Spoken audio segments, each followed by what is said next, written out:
पहले हमने इस चैप्टर में पढ़ा था, जो हमारा चैप्टर है क्या है, क्या हमारे आसपास के पदार्थ शुद्ध हैं। ये पार्ट 2 है। और इससे पहले हम इसमें पढ़ा था हमने कि पदार्थ क्या होते हैं और रासायनिक अवस्थाओं के आधार पर पदार्थ को हमने कितने भागों में बांटा है, जिसमें हमने पढ़े थे कि पदार्थ 2 तरह के हैं, शुद्ध पदार्थ और अशुद्ध पदार्थ। और इसमें हमने पढ़े थे शुद्ध पदार्थ में तत्व और यौगिक, और अशुद्ध में पढ़े थे हमने मिश्रण, जो थी सममांगी मिश्रण और विषमांगी मिश्रण। ठीक है। अब इसके बाद आज का जो हमारा टॉपिक है उसमें हम पढ़ेंगे विलयन, निलंबन और कोलाइड के बारे में। तो सबसे पहले हम पढ़ते हैं विलयन के बारे में। विलयन क्या होता है? देखिए, जब दो पदार्थों को आपस में मिलाया जाता है तो उनसे जो मिश्रण बनता है उसको हम क्या कहते हैं? विलयन कहते हैं। जैसे कि जो विलयन है, जिसे हम इंग्लिश में सॉल्यूशन कहते हैं, ये बनता है विलय प्लस विलायक। विलय कहते हैं सॉल्यूट और विलायक होता है सॉल्वेंट। विलय यानी कि जिस पदार्थ को घोला जाता है या जिस पदार्थ की मात्रा कम होती है उसे तो हम विलय कहते हैं, और विलायक जिसमें पदार्थ घोला जाता है उसे कहते हैं विलायक, जिसकी मात्रा ज्यादा होती है। जैसे कि जो विलयन है, जैसे कि अगर हमने यहाँ पर पानी है, पानी में हमने चीनी को घोला, तो यानी कि शुगर और वाटर, चीनी और पानी का जो मिश्रण है उसे हम क्या कहेंगे? उसे हम कहेंगे विलयन। विलयन यानी कि सॉल्यूशन। अब विलयन जो होते हैं ये 2 प्रकार के होते हैं। एक तो होता है तनु विलयन, जिसे हम डाइल्यूट कहते हैं, दूसरा होता है सांद्र विलयन, जिसे हम कंसंट्रेटेड कहते हैं। तो देखिए, जो विलयन है, जैसे कि अगर हमने 1 गिलास पानी लिया है, उसमें हमने 1 चम्मच चीनी मिला दी, यानी कि उसमें जो सॉल्यूट है यानी कि जो शुगर है उसकी मात्रा कम है, तो विलयन कैसा है? पतला है। उसे हम क्या कहेंगे? डाइल्यूट यानी कि तनु विलयन। लेकिन अगर 1 गिलास पानी में हमने 5 या 6 चम्मच चीनी को घोल दिया, यानी कि चीनी की मात्रा क्या हो गई? सॉल्यूट की मात्रा क्या हो गई? ज्यादा हो गई, तो वो कैसा हो गया? गाढ़ा। तो वहां पर क्या हो जाएगा? विलयन सांद्र विलयन हो जाएगा, क्योंकि वहां पर सॉल्यूट की मात्रा क्या है? ज्यादा है। जो हमारी एयर होती है ये भी एक तरह का विलयन ही है, क्योंकि इसमें देखिए 21% तो होती है ऑक्सीजन और 78% होती है नाइट्रोजन।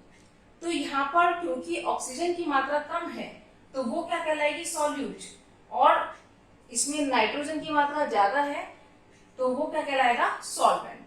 तो यहाँ पर जो एयर होती है वो इन गैसों का क्या कहलाती है? विलयन, यानी कि सॉल्यूट ऑक्सीजन और सॉल्वेंट जो रहेगा वो नाइट्रोजन हो जाएगा। अब इसमें अलग अलग है इसमें अवस्थाएं, विलयन, निलंबन और कोलाइड। इसके लिए एक हम घरेलू एग्जाम्पल लेते हैं।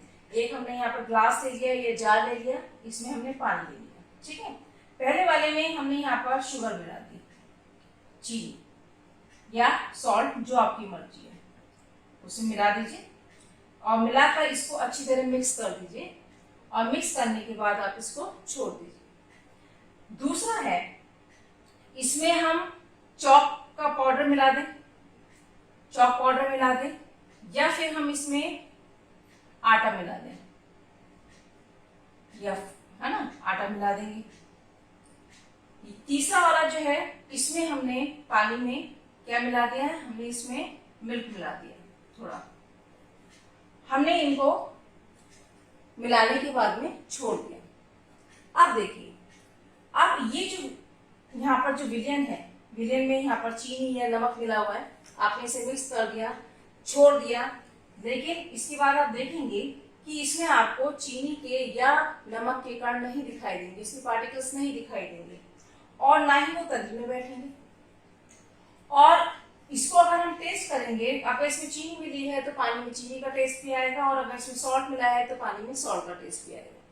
तो यहाँ पर ये जो विलयन है ये क्या कहलाता है? वास्तविक विलयन, क्योंकि यहाँ पर इनकी कणों का आकार जो होता है वो बहुत छोटा होता है, 10⁻⁻7 सेंटीमीटर से कम होता है इनका आकार, जिसे कि हम खुली आंखों से नहीं देख पाते। इतने छोटे होते हैं कि अगर पानी में चीनी या नमक मिला है तो उनको हम कणों को नहीं देख पाते हैं, और छोड़ने पर वो तली में भी नहीं बैठते हैं। इस तरह का मिश्रण जिसमें विलय और विलायक अलग अलग नहीं दिखाई दे रहे हैं, यानी कि जो उसमें शुगर है वो अलग नहीं दिखाई दे रही है, वो पानी के कणों में पूरी तरह मिल चुकी है, तो वो कहलाता है वास्तविक विलयन, और इसको हम कहते हैं समान मिश्रण। ठीक है। दूसरा आता है, जैसे कि इसमें इस वाले पानी में हमने चॉक का पाउडर या फिर आटा मिलाते हैं, तो आप ये देखेंगे कि जो हमने उसे मिक्स करा, मिक्स करने के बाद हमने उसे छोड़ दिया, जब हमने उसे मिक्स करा तो भी हमें चॉक या आटे के पार्टिकल्स जो है वो अलग अलग दिखाई दे रहे हैं, पानी में हमें क्लियर पता चल रहा है। और जब हमने इसे छोड़ दिया तो छोड़ने के बाद ये तली में बैठ गए। इसको तो हम विलयन को, अगर हम चीनी और नमक के पानी को छानेंगे तो चीनी और नमक को हम अलग अलग नहीं कर सकते, लेकिन अगर हम इसे छानेंगे तो यहाँ पे चॉक का पाउडर या आटा जो है वो अलग अलग हो जाएगा। ठीक है। तो ये क्या है, क्योंकि इसमें कण अलग अलग है तो ये कहलाएगा विषमांग। इसमें कणों का आकार जो है 10⁻⁴ सेंटीमीटर से ज्यादा होता है, ये कणों का आकार बड़ा होता है, इसलिए हमें आंखों से देख सकते हैं। और ये जो विलयन होता है, अगर हम इस पर लाइट डालेंगे तो इसकी कणों का आकार इतना छोटा होता है कि ये प्रकाश की किरणों को नहीं फैलाएंगे, लेकिन इनकी कणों का आकार बड़ा है तो ये प्रकाश की किरणों को फैलाने का गुण रखते हैं। तीसरा है हमारे पास कोलाइड। इसमें पानी में हमने दूध मिला दिया है, तो हमें उसमें क्लियर पता चल रहा है कि पानी में हमने दूध मिलाया, तो दूध की कणों का जो आकार है वो जो होता है वो विलयन के कणों से ज्यादा होता है और निलंबन के कणों से कम होता है, यानी कि 10⁻⁷ सेंटीमीटर से कम और 10⁻⁴ सेंटीमीटर से अधिक होता है। और ये विषमांग है क्योंकि इसमें हमें पानी और चीनी के कण, पानी और दूध के कण इसमें हमें अलग से दिखाई दे रहे हैं। इसमें हमें चीनी और नमक के कण अलग नहीं दिखाई दे रहे थे, लेकिन इसमें हम दिखाई देते हैं, हमें पता चलता है कि इसमें दूध मिला हुआ है। लेकिन अगर हम इसे छानेंगे तो इसको भी हम इस छानकर जो है आसानी से दूध और पानी को अलग अलग नहीं कर सकते हैं। तो ये क्या कहलाएगा, ये विलयन भी क्या कहलाएगा, ये क्योंकि इसमें कण अलग हमें पता चलते हैं तो विषमांग है, और लेकिन कणों का आकार क्या है इसमें छोटा होता है। तो अब ये जो विलयन है, निलंबन है और कोलाइड है, इसमें ये प्रकाश की किरणों को, अगर इस पर टॉर्च से प्रकाश डाला जाए तो किरणों को नहीं फैलाएंगे, ये प्रकाश को फैलाने का गुण रखते हैं। लेकिन कोलाइड जो होता है, इसमें अगर आप प्रकाश डालेंगे तो इसमें जो प्रकाश फैलता है वो इस तरह से फैलता है, शंकु के आकार का, कोन की तरह, जैसे टॉर्च से लाइट जाती है चौड़ी।